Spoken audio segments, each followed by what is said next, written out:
restante die plaatje ng kunosting agora que nang ta di 7.554 número com nota paga, noting pago de 20 imposto de ano 2025, persona nang ku si apaga pero noting nang seguro na ordo,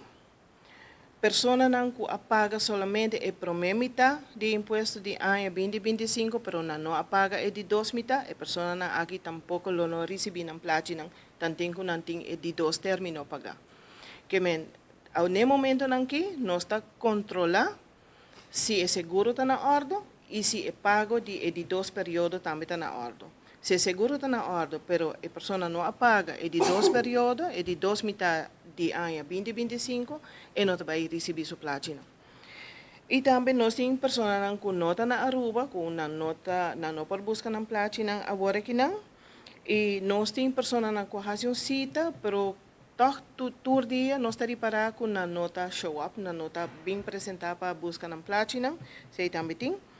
E nós temos grupo de pessoas que não avisam nós, que não vai fazer cita,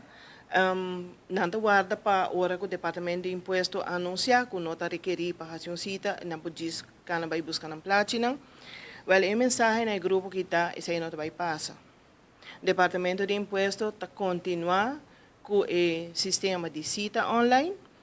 Toda pessoa tem que fazer, todo grupo, como mencionar agora, pensionado, pessoa privada, companhia, todo está requerir para fazer cita. Nós está continuar o processo para Kiko, para sobre a experiência do passado, nossa experiência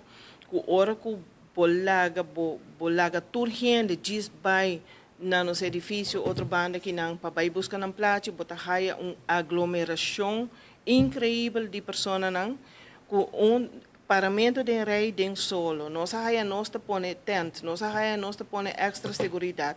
gente te passa delante de outro não te zundra na hera não te brinca tava de viaje com na hera brinca com outro e bom não gente não para hora não largo 2, 3 horas tem hora hasta mais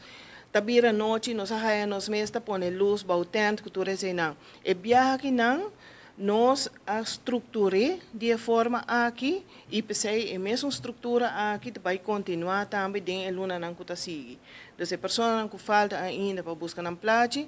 não está fazendo pago de imposto, não está fazendo pago de não seguro, não está procurar para upload o documento, não está fazendo cita e nós está dando na placa.